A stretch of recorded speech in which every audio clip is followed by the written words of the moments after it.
आज की कहानी एक ऐसा केस है जिस पर काम करने वाले लोग करीब 37 साल के बाद भी एक भी सबूत नहीं जुटा पाए हैं।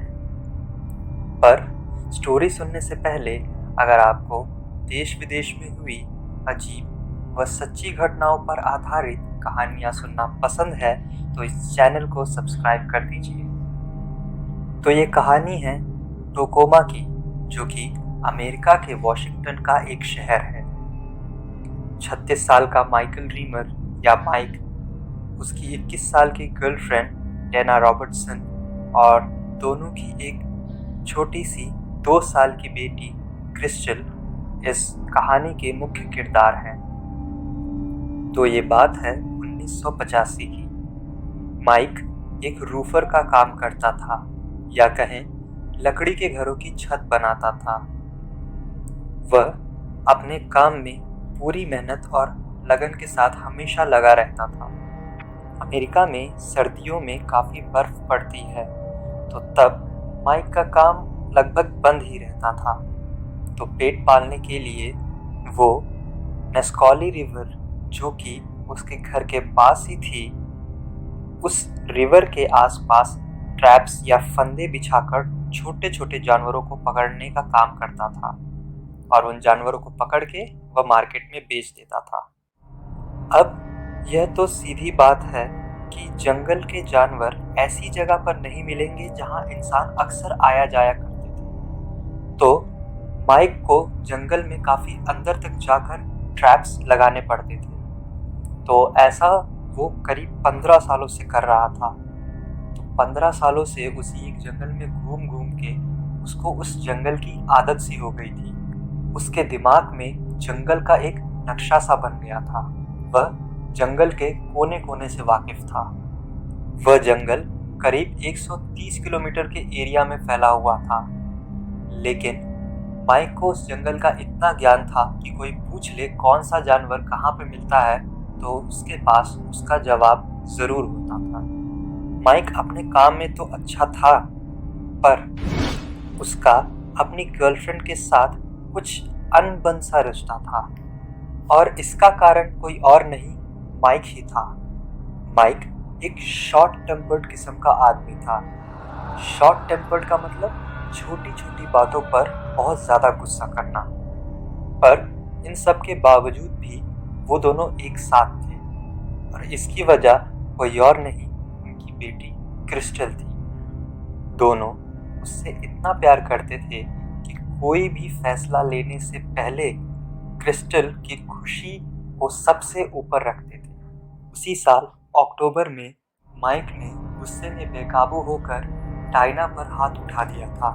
तो डायना ने उस पर पुलिस केस कर दिया और अपनी बेटी के साथ अपने पेरेंट्स के घर पे चली गई। पर क्रिस्टल की खुशी के लिए उसी साल दिसंबर में वह वापस आकर माइक के साथ रहने लगी, और इसी बात की खुशी मनाने के लिए माइक और डायना ने यह प्लान किया कि वह कहीं घूमने जाएंगे। तो उन्होंने सोचा कि वो कैंपिंग करेंगे और उसी जंगल में करेंगे जहां माइक अपने ट्रैप बिछाता है, ताकि माइक भी अपना काम देख सके और इन लोगों का एंजॉयमेंट भी हो जाए। 12 दिसंबर की सुबह वो सब तैयार होते हैं और माइक के लाल पिकअप ट्रक में बैठकर वो 30 मिनट की ड्राइव के बाद जंगल के उस हिस्से में पहुंच जाते हैं जहां माइक अपने ट्रैप्स लगाता था।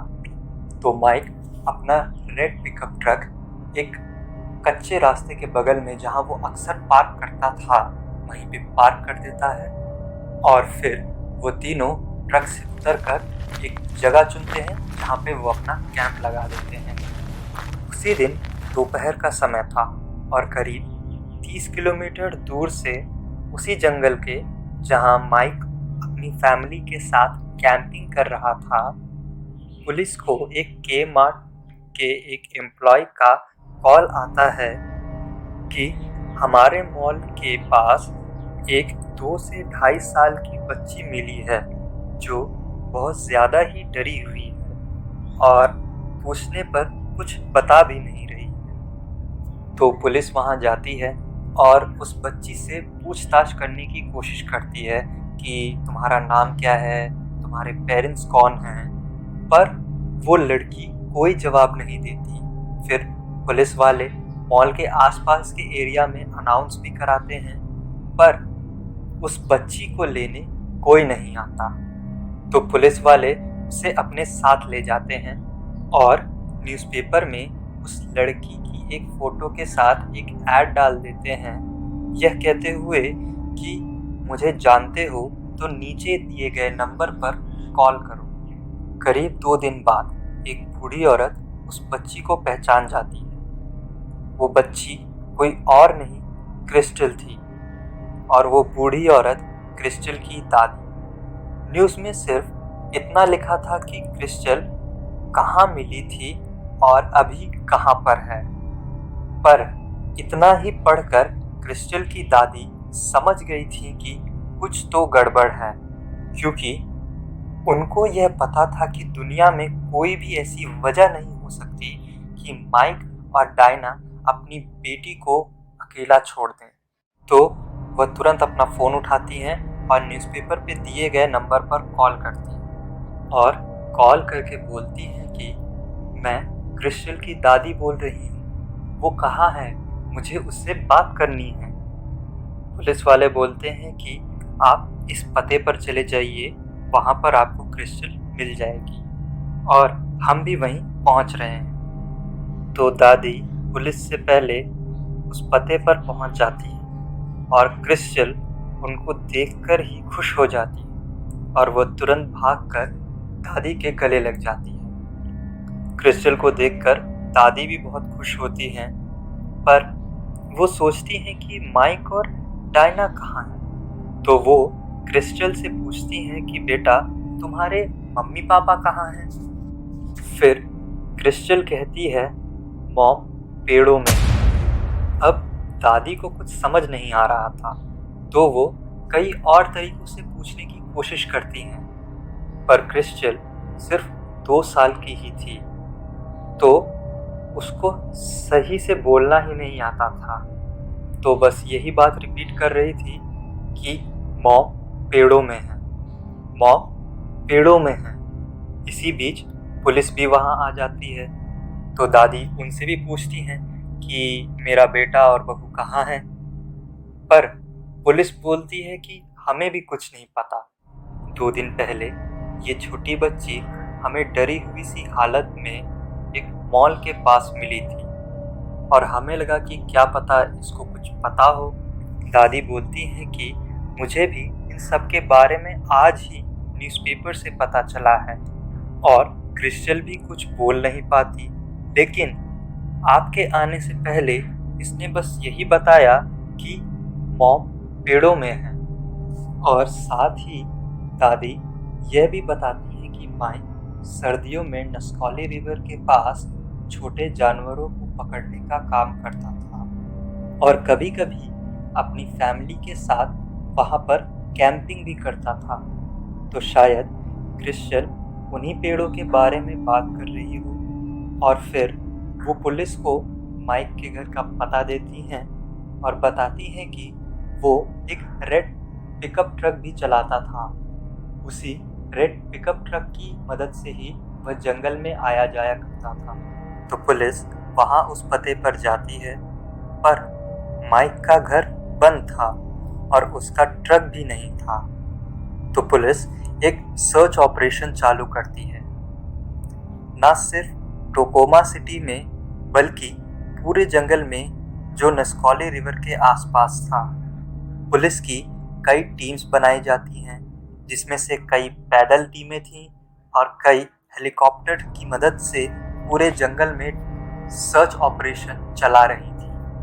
पर कई दिनों के बाद भी कोई सबूत ना मिलने पर सर्च ऑपरेशन बंद कर दिया गया और पुलिस ने माइक और डायना की फैमिली को यह बोला कि इतने बड़े एरिया में बिना किसी सबूत के घूमने से कोई फ़ायदा नहीं, इससे सिर्फ समय और एनर्जी की बर्बादी हो रही है। लेकिन उन्होंने ये कहा कि इतनी बड़ी टीम ना रख करके हमारी एक टीम इस केस पर तब तक लगी रहेगी जब तक कोई सबूत नहीं मिल जाता, और कोई सबूत मिलते ही हम तुरंत आपको कांटेक्ट करेंगे। करीब 2 महीने बाद एक आदमी अपने डॉग के साथ उस जंगल में टहल रहा था कि अचानक उसकी नज़र बर्फ में ढकी हुई एक गाड़ी पर पड़ती है। गाड़ी को देखकर वह सोचता है कि क्या पता किसी ने खड़ी की हो, तो वह आसपास उस आदमी को ढूंढने लगता है। लेकिन गाड़ी को ध्यान से देखने पर उसे यह याद आता है कि कई दिनों से बर्फ तो पड़ी नहीं है, लेकिन उस गाड़ी पर बर्फ की काफ़ी मोटी परत थी। तो वह यह सोचता है कि शायद ये ट्रक यहाँ पे कई दिनों से पड़ा हुआ है। तो वह आसपास देखता है और धीरे धीरे ट्रक की तरफ जाता है। कोई आसपास न मिलने पर वो ये सोचता है कि शायद ये गाड़ी यहाँ पे कई दिनों से पड़ी है, और ध्यान से देखने पर उसे ये समझ में आता है कि ये एक लाल कलर का पिकअप ट्रक ही है। तो वो धीरे धीरे उस ट्रक के पास जाता है। आसपास कोई न दिखने पर वह ट्रक के पैसेंजर साइड वाली खिड़की की बर्फ साफ करता है और अंदर झांककर देखने की कोशिश करता है। पहले तो उसे कुछ नहीं दिख रहा था, लेकिन ध्यान से देखने पर वह क्या देखता है कि पैसेंजर साइड की सीट पूरी तरह खून में लथपथ थी। यह सब देखकर वह बहुत ज़्यादा डर जाता है और तुरंत ही वहाँ से जंगल के बाहर की तरफ दौड़ने लगता है। और जंगल के बाहर पहुँचते ही उसने तुरंत फ़ोन ढूंढा और सीधे पुलिस को कॉल मिलाया। कुछ ही देर में वहाँ पुलिस भी आ जाती है और उस ट्रक से बर्फ़ हटवाती है, और बर्फ़ हटाते ही उन्हें यह पता चल जाता है कि ये माइक और डायना का ही ट्रक है। माइक और डायना का केस इस एरिया में इतना ज़्यादा पॉपुलर था कि यह खबर उठते ही कि माइक और डायना का ट्रक मिल गया है, काफ़ी लोग उस एरिया में आके इकट्ठे हो गए और आसपास की जगह को सर्च करने लगे। और ज़्यादा देर नहीं हुई थी कि उन लोगों को डायना की बॉडी मिल गई। डायना की बॉडी ट्रक से थोड़ी ही दूर जंगल में बर्फ की एक मोटी परत के नीचे मिली। उस पर 17 बार चाकू से वार किया गया था, और सबसे अजीब बात ये थी कि उसके गले में एक पाइप का टुकड़ा लपेटकर बांधा हुआ था। माइक का कोई सबूत नहीं मिला, पर पुलिस ने जब माइक की कार सर्च की तो उनको कार के डैशबोर्ड पे एक एनवेलप मिला। उस एनवेलप पे लिखा था आई लव यू डायना। और जब पुलिस ने वह एनवेलप डायना के रिश्तेदारों को दिखाया तो डायना के रिश्तेदारों ने यह कंफर्म किया कि ये माइक की ही राइटिंग है, क्योंकि माइक उन लोगों को हाथ से लिखकर क्रिसमस की इनविटेशंस भेजता था। तो उन्होंने उन इनविटेशन और इस एनवेलप की हैंडराइटिंग को मिलाया और ये कंक्लूड किया। पुलिस ने कार में जो ब्लड मिला था उसकी भी जांच करवाई, पर ब्लड कई महीनों पुराना था। तो उससे बस यही पता चल पाया कि वो इंसान का खून है। यह नहीं पता चल पाया कि वो किसी औरत, आदमी या माइक या डायना का है। अब ये सब सबूत, एनवेलप, कार की सीट पर खून, डायना की बॉडी मिलना और माइक का गायब हो जाना, सब यही इशारा कर रहे थे कि माइक ही असली कातिल है।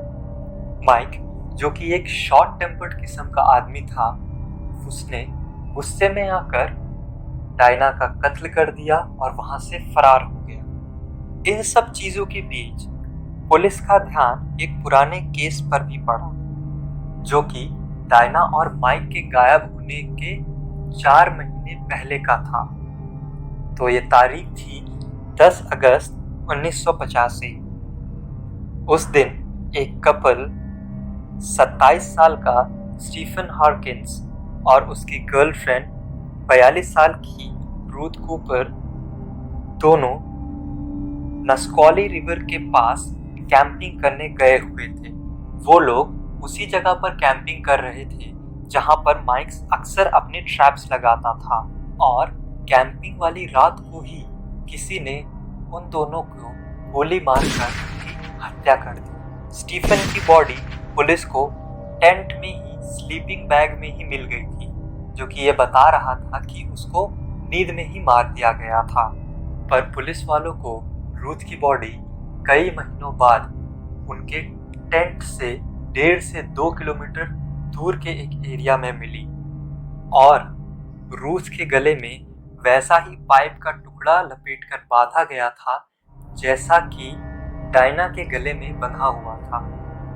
अब ज्यादातर लोग और पुलिस भी यह कंक्लूड कर रहे थे कि माइक नेस्कॉली रिवर को अपनी जगह समझने लगा था, और उसे यह पसंद नहीं था कि कोई उसके एरिया में आए, और साथ ही उसका स्वभाव भी झगड़ालू किस्म का और मारपीट करने वाला था।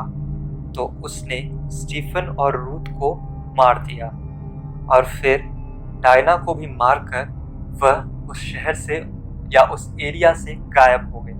बात करें क्रिस्टल की, तो माइक क्रिस्टल से बहुत ज़्यादा प्यार करता था, तो उसने यह सोचा कि वह उसे भीड़ भाड़ वाले एरिया में छोड़ देगा तो पुलिस वाले किसी न किसी तरीके से उसे उसके रिश्तेदारों तक पहुंचा देंगे, जहां पे उसकी अच्छी तरह से परवरिश हो जाएगी। पर एक पल को मान लें कि यही सच्चाई है, पर ऐसे कई सवाल थे जो कि इस कंक्लूजन को झुटला रहे थे। पहला, FBI वालों ने उस एनवलप पे जिसपे आई लव यू डायना लिखा था उसके बारे में यह बताया कि माइक की राइटिंग ऐसी नहीं है। और दूसरी बात, किसी का मर्डर करने के लिए कुछ मकसद होना चाहिए, और माइक का डायना को मारना कुछ हद तक जस्टिफाई कर सकते हैं कि दोनों के बीच कई सालों से कुछ अनबन चल रही थी, कुछ झगड़े थे।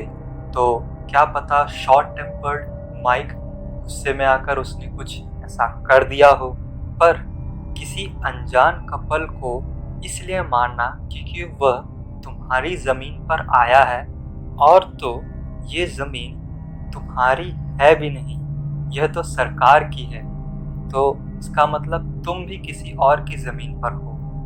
पर माइक के कातिल होने के प्रूफ्स इतने स्ट्रॉन्ग थे कि पुलिस वालों ने इन सवालों को नज़रअंदाज कर दिया, और वह चाहते थे कि तुरंत माइक के खिलाफ एक अरेस्ट वारंट निकले।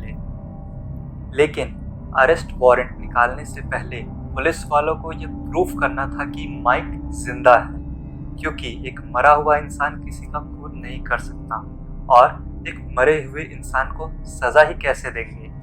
तो धीरे धीरे यह केस शांत पड़ गया, और सबने यह यकीन कर लिया कि माइक ही असली कातिल है, और वह इन लोगों का कत्ल करके कहीं फरार हो गया है, और जैसे ही वह पुलिस वालों के हाथ आता है तब जाके इंसाफ होगा। कई साल बीत गए, माइक को न किसी ने देखा न किसी ने सुना। क्रिस्टल को उसके रिश्तेदारों ने पाला, और कई डिटेक्टिव्स और पुलिस वाले जो इस केस पर काम कर रहे थे वो चल बसे या रिटायर हो। फिर 25 साल बाद मार्च 2011 एक लड़की जंगल के उसी एरिया से जा रही थी जहां से कुछ दूरी पर डायना की बॉडी मिली थी कि अचानक उसका पैर एक इंसानी खोपड़ी पर पड़ता है और वह लड़खड़ा के गिर जाती है। यह देखकर वह सीधे पुलिस को कॉल करती है। पुलिस आकर आसपास के एरिया को सर्च करती है और उन्हें इंसान के जबड़े की एक हड्डी मिलती है। फिर वह उसे टेस्ट के लिए भेज देते हैं और टेस्ट के बाद ये पता चलता है कि ये हड्डियां माइक की थी। पुलिस ने आसपास के एरिया में काफ़ी सर्च किया पर माइक की बॉडी का कोई और हिस्सा नहीं मिल पाया। तो पुलिस ये कंक्लूड तो नहीं कर पाए कि माइक को कैसे मारा गया था, लेकिन पुलिस वालों ने उन हड्डियों की मदद से यह पता कर लिया कि माइक की मौत भी उसी तारीख के आसपास हुई थी जब डायना की मौत हुई थी। और क्योंकि 25 साल पहले किसी ने माइक की बॉडी को दफना दिया था, इसलिए उस सर्च ऑपरेशन में पुलिस वालों को माइक की बॉडी नहीं मिली थी। तो अब ये साफ हो गया था कि माइक किलर नहीं है, क्योंकि कोई इंसान अपने आप को मार के इतनी सफाई से दफना कैसे सकता है। यह खबर उठते ही कई नए पुराने डिटेक्टिव्स इकट्ठे हुए और सब ने यही जवाब दिया कि हमें तो पता था कि माइक कातिल नहीं है, और वो क्यों ही स्टीफन और रूथ को मारेगा। ये तो सिर्फ एक सीरियल किलर ही कर सकता है। सीरियल किलर शब्द ने सबके कान खड़े कर दिए और केस ने एक नया मोड़ ले लिया। फिर से क्रिस्टल, जो कि एक लौती गवाह थी अपने पेरेंट्स की मौत की, उससे पूछताछ हुई। पर उस उम्र की बात इतने सालों के बाद किसी इंसान को कैसे ही याद रह सकती है। तो अब पुलिस वहीं पर पहुंच गई है जहां पर उनके पास सिर्फ एक ही गवाह है, जो कि सिर्फ यही बोलती है कि मॉम पेड़ों में है, जिसका मतलब भी क्लियर नहीं है। तो पुलिस बस अंधेरे में हाथ पैर चलाती रही और उन्हें 4 ऐसे ही इसी एरिया के और केस मिले जिसमें कपल्स पर अटैक हुए थे, और हर केस में फीमेल के गले में एक पाइप का टुकड़ा बंधा हुआ मिलता था। और ऐसा आखिरी केस 2006 का था। उसके बाद से लेके आज तक ऐसा कोई केस नहीं हुआ है। तो अब या तो वो सीरियल किलर मर गया है या फिर किसी नए कपल की तलाश में है। तो आज की कहानी में इतना ही। और यहाँ तक पहुँचकर अगर वीडियो को लाइक नहीं किया है तो अपने हाथों को नीले ग्लव्स पहना दो यार। और ऐसी ही कहानियाँ सुनने के लिए चैनल को सब्सक्राइब भी कर दो। बाकी thanks for watching and take care.